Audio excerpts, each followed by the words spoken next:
Hello everyone, magandang buhay sa lahat. Welcome na welcome po kayo dito sa aking Mathematics Tagalog tutorial. Sa video na ito ay papaliwanag ko po sa inyo the definition of irrational numbers and the examples of irrational numbers. And also, papaliwanag ko po sa inyo how to determine or how to find the location of those irrational numbers on the number line. So magpipresent po ako ng different examples how to locate irrational numbers, square root and cube root on a number line. Okay, so to start, let's define first what is a rational number.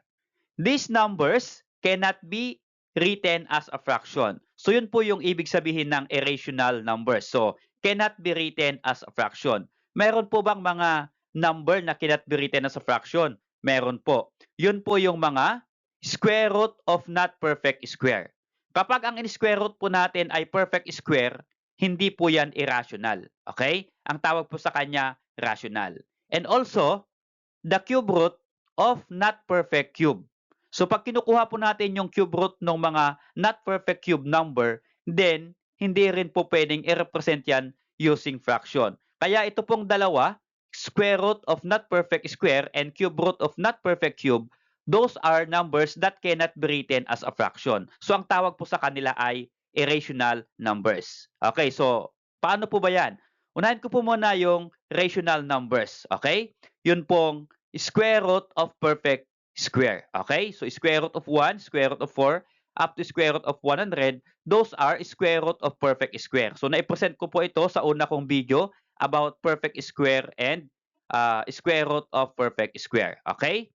And also, na-present ko po sa second video ko yung cube root of a perfect cube. So ang tawag po dito, kapag kinukuha natin yung square root ng perfect square at cube root ng perfect cube, ang tawag po dyan ay rational numbers. Okay? So hindi po yan irrational. Okay? So lahat ng ito po ay rational numbers. So ano nga po ba yung irrational numbers?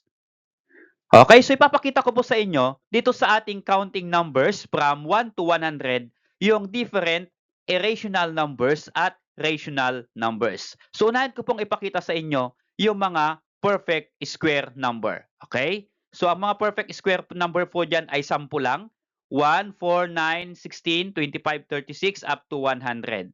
Okay? Ito po yung mga in-square natin yung counting numbers 1 to 10. Tama po ba? Dun sa una kong video. Okay, so yung mga may bilog po, yan po yung mga perfect square. Kapag kinuha po natin yung square root ng mga nakabilog na yan na perfect square, yun po yung mga tinatawag natin na rational numbers. Yun ay present ko po kanina. Pero kapag kinuha po natin yung square root, lahat ng itong walang bilog, lahat ng hindi perfect square, ang tawag po dyan ay irrational numbers. Okay, so ganun din sa ating cube root of perfect cube or cube root of not perfect cube. Okay, ito po yung ating numbers 1 to 100. Saan po dito yung mga perfect cube? 1, 8, 27, and 64. Yan lang po yung apat na yan ang perfect cube from 1 to 100.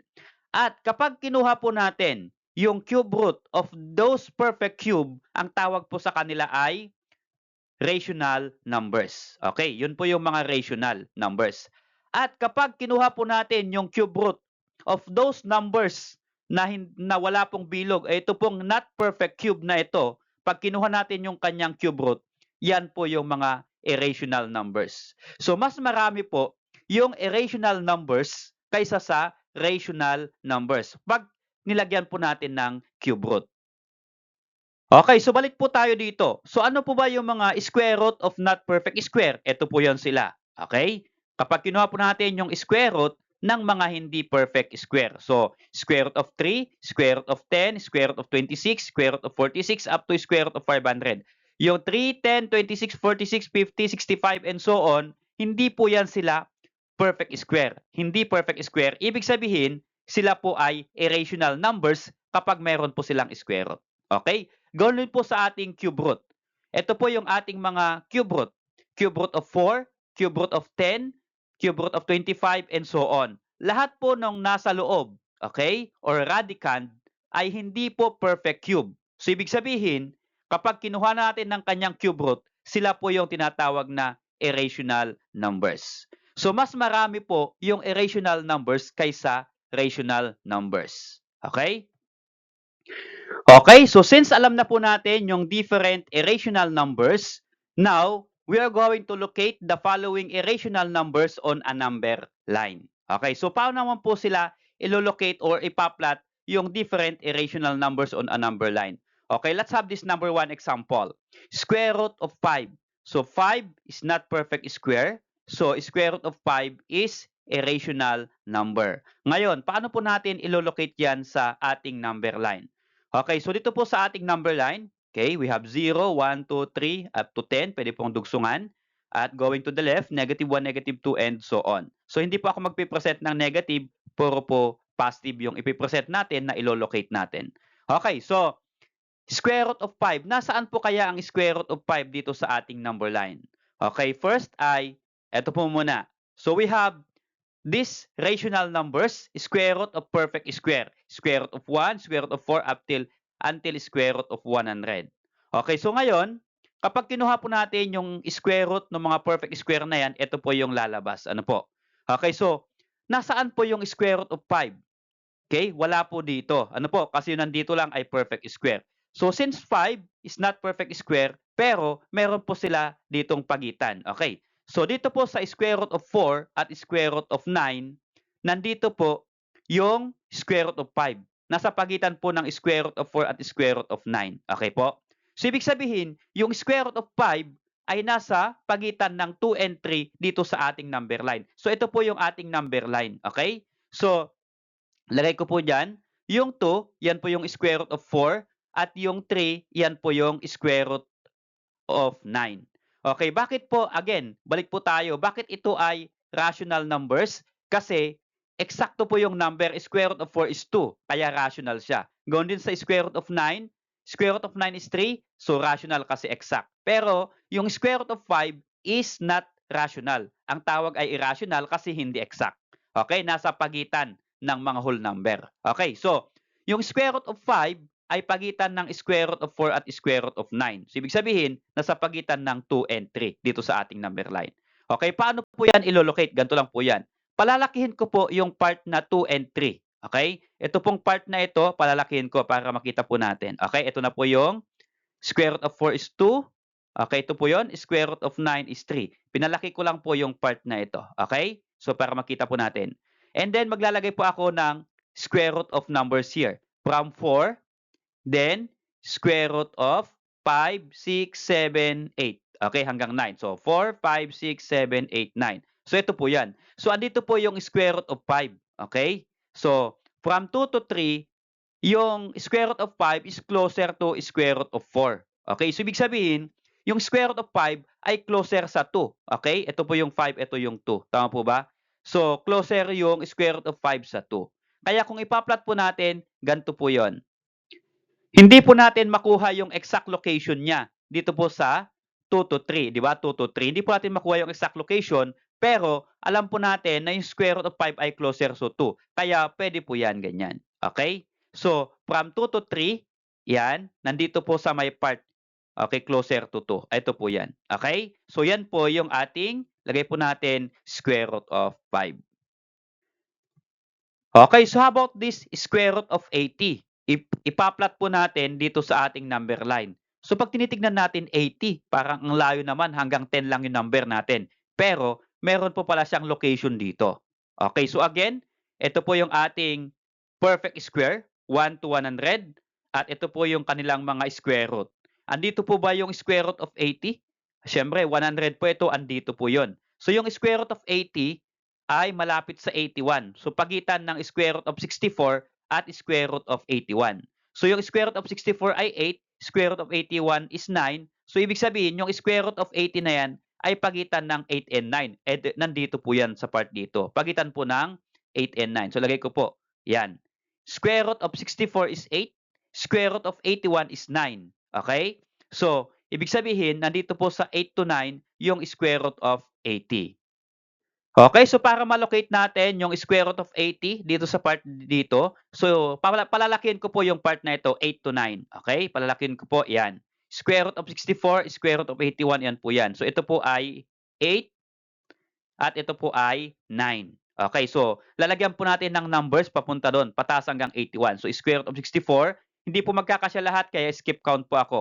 So 64, 66, 68, 70, 72, 74, 78, 80, then 81 na po ito. So saan po closer yung square root of 80? Okay. Saan po closer? Sa 8 or sa 9? Square root of 80, ito po, bilugan ko ha. Okay, yan po yung square root of 80. Closer po sa 9 dito sa part dito. Okay? So, hindi po sa gitna. Halimbawa, bakit ilalagay po ninyo sa gitna? Hindi po yan sa gitna.